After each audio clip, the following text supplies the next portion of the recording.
Hello बच्चों, कैसे हो? बढ़िया। तो बेसिक इंग्लिश सीखते सीखते धीरे धीरे हम पार्ट 8 पर पहुंच गए।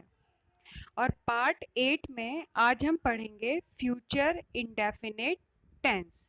फ्यूचर यानी भविष्य काल, है ना? बताया था टेंस 3 तरह के होते हैं, प्रेजेंट, पास्ट और फ्यूचर। और अभी तक हम इंडेफिनेट ही करते आ रहे हैं। हमने प्रेजेंट इंडेफिनेट, पास्ट इंडेफिनेट और आज हम करेंगे फ्यूचर इंडेफिनिट टेंस। फ्यूचर यानी कि भविष्य में होने वाली घटनाएं। इन वाक्यों के अंत में गा, गे, गी आदि शब्द आते हैं। ठीक है, कैसे पहचानोगे? वाक्य के अंत में गा, गे, गी ये सब शब्द आएंगे। तो इसमें हम सबसे पहले करेंगे अफर्मेटिव यानी सकारात्मक वाक्य। आई और वी, इनके साथ तुम शेल और वर्ब की फर्स्ट फॉर्म लगाओगे। ठीक है, और बाकी सभी सब्जेक्ट्स, बाकी कौन कौन से बचे? यू, दे, सिंगुलर, सिंगुलर क्या होता है? एक वचन। प्लूरल, प्लूरल यानी बहुवचन। ही, शी, इट, इन सब के साथ विल और वर्ब की फर्स्ट फॉर्म का यूज हम करते हैं। ठीक है, बहुत सिंपल है। मतलब सिर्फ आई और वी के साथ ही शैल लगाना है, बाकी सभी के साथ विल लगाना है। ठीक है, वर्ब की फर्स्ट फॉर्म। और क्योंकि इसमें जो कल है वो कौन सा होगा? आने वाला कल, भविष्य का कल। तो इसमें हम कल के लिए टुमारो का यूज करते हैं। जैसे हम सिंपल सेंटेंस बनाएंगे, मैं कल स्कूल जाऊंगा। तो नियमानुसार इसमें हम सबसे पहले कर्ता लगाएंगे। ठीक है, कर्ता कौन है इसमें? मैं, आई। अब विल या शेल देखो क्या लगाना है। आई के साथ मैंने क्या बताया? शेल, शेल लगा दिया। अब वर्ब की फर्स्ट फॉर्म, वर्ब क्या है इसमें? गो, गो टू स्कूल। और कल के लिए क्या लगाओगे? टुमारो। इसी तरह से वह एक पत्र लिखेगा, वह को इंग्लिश में बोलेंगे ही के साथ हम लगाएंगे विल राइट अ लेटर। तो बहुत सिंपल है, आई और वी के साथ हम शेल यूज करेंगे और जितने भी सब्जेक्ट्स बचेंगे सबके साथ हम विल लगाएंगे। अब आता है नेगेटिव, नकारात्मक सेंटेंस, जिनमें जिन सेंटेंसेस में नहीं का प्रयोग होता है। जैसे वह एक पत्र नहीं लिखेगा। तो जो भी हेल्पिंग वर्ब है, हेल्पिंग वर्ब क्या है इसमें? विल या शेल, इनके बाद आप नॉट का यूज करोगे। वह एक पत्र नहीं लिखेगा, he will not write a letter. मतलब जो अफर्मेटिव हमने बनाए हैं उसी में ही विल या शेल के बाद हम नॉट जोड़ देंगे। मैं कल स्कूल नहीं जाऊंगा, I shall not go to school. और कल के लिए क्या लगाएंगे? टुमारो।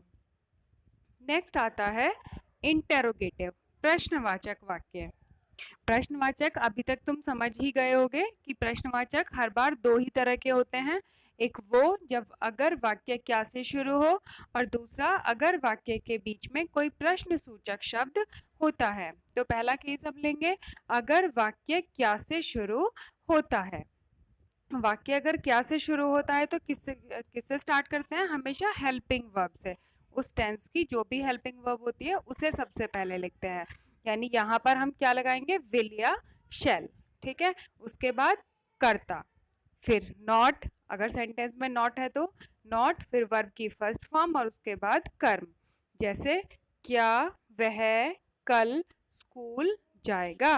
वह है लड़का यानी ही के साथ हम लगाते हैं विल।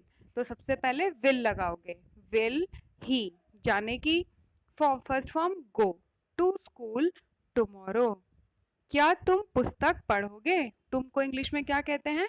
यू। यानी सबसे पहले तुम्हें सेंटेंस का सब्जेक्ट ही देखना है, क्योंकि उसी के अकॉर्डिंग हेल्पिंग वर्ब लगानी होती है। तो यू के साथ हम क्या लगाएंगे?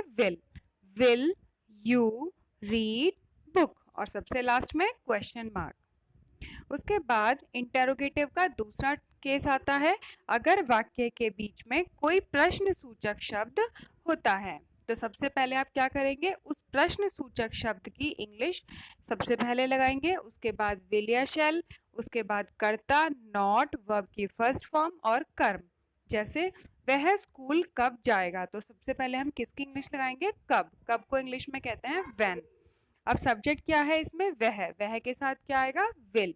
व्हेन विल, करता है ही, वर्ब की फर्स्ट फॉर्म जाना, go to school, when will he go to school. Next example, तुम कहाँ रहोगे। अब देखो सबसे पहले हम कहाँ की अंग्रेजी लगाएंगे, वेयर। उसके बाद सब्जेक्ट है इसमें तुम, ठीक है, तुम के साथ हम क्या लगाएंगे, विल। और अगर आई या वी होता तो हम उसके साथ शेल का यूज करते हैं। वेयर विल यू, रहने की first form live, where will you live, last में क्वेश्चन मार्क, ठीक है। आई और वी के साथ शेल का यूज करना है, बाकी जितने भी सब्जेक्ट्स होते हैं ही, she, it, singular, plural, you, they, सबके साथ विल का यूज करना है, वर्ब की फर्स्ट फॉर्म का यूज करना है। यही रूल्स तुम्हें याद रखने हैं, और इन्हीं रूल्स को याद रखते हुए मैंने तुम्हें ये कुछ सेंटेंस दिए हैं जो तुम्हें अपनी नोटबुक में करने हैं। जैसे मैं एक पत्र लिखूंगा, मैं क्या है, आई के साथ क्या बताया था मैंने, शेल, ठीक। लिखने की अंग्रेजी क्या होती है, राइट। जो राइट की स्पेलिंग होती है वो होती है WRITE, लेकिन W उसमें साइलेंट होता है, W की आवाज नहीं आती है। I shall write a letter.